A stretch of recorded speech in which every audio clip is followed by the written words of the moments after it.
Hola a todos, hello everyone. Hoy vamos a aprender cómo se pronuncian las letras B y B en español.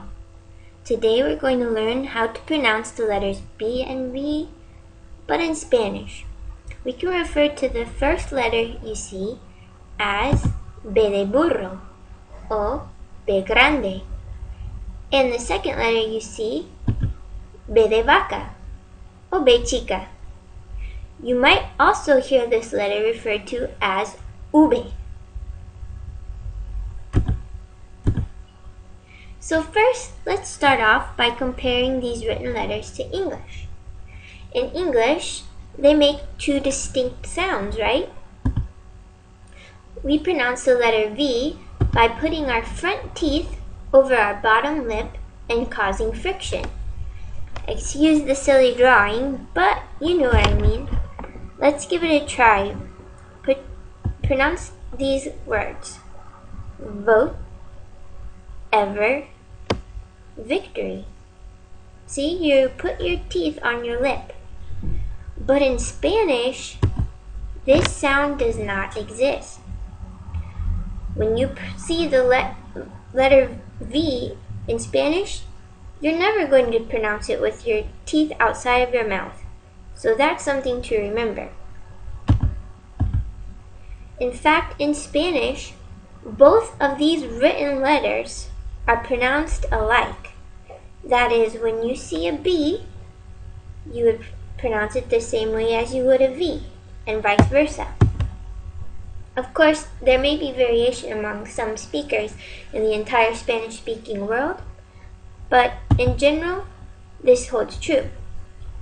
However, the sounds of the written letters do vary depending on the sounds around them. Let's see what I mean. In most cases, the Spanish B are pronounced as voiced fricatives. You don't have to worry about remembering the term, just think friction. So to form this sound, put your two lips together, almost closed, but not all the way. There should be a very tiny hole between your two lips, and you create friction as the air and sound flows through this tiny opening. Try it. The friction even tickles a little bit when you do it like that. Let's practice. Cuba. Estuvo.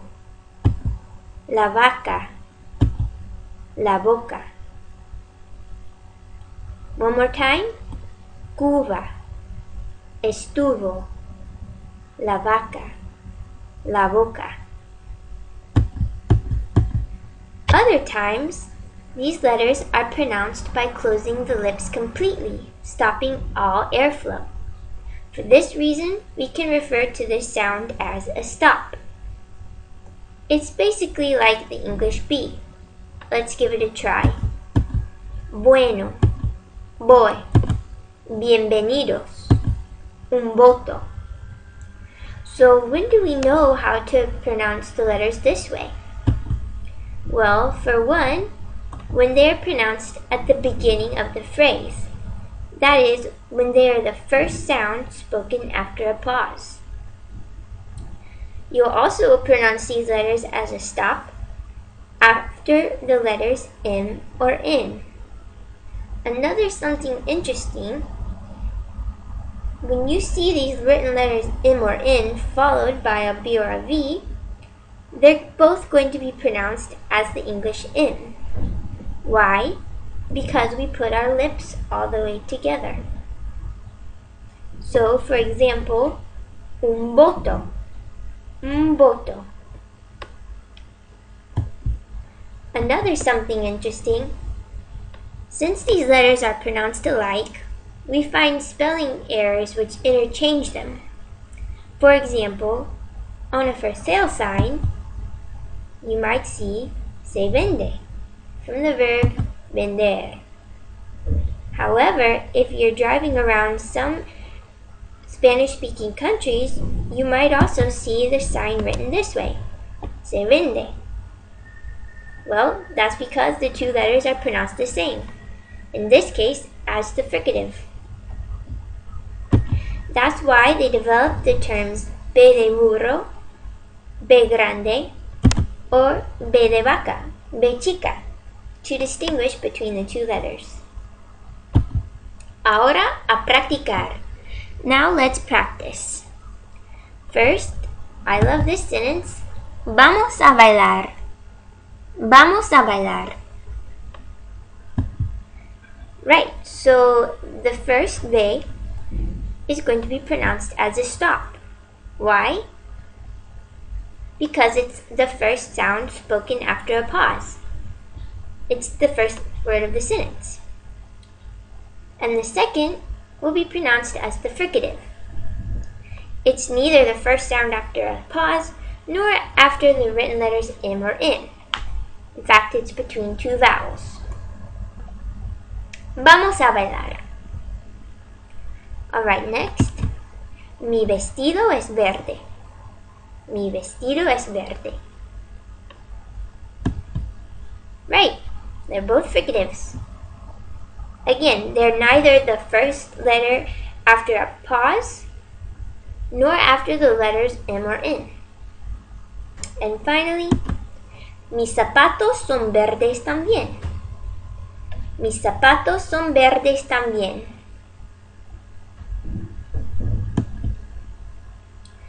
Right, we'll pronounce that letter as a stop. Why? Because it's after the letter N. Also, there's a B in también. Sorry, I forgot to highlight it, but it's also going to be pronounced as a stop. Right, because it's after the letter N. Mis zapatos son verdes también. Another fun way that you can practice these sounds on your own is to sing along with La Reina de la Salsa, Celia Cruz, in her song, La vida es un carnaval. La vida es un carnaval. Life is a carnival. It's a really fun song. And it has two examples of the fricative. La vida es un carnaval. Gracias por ver el video. Thanks for watching the video. If you have any questions, suggestions, or requests for a video you'd like to see, I'd love to see them in the comments section. I also have a website with tons of fun materials for Spanish teachers and students.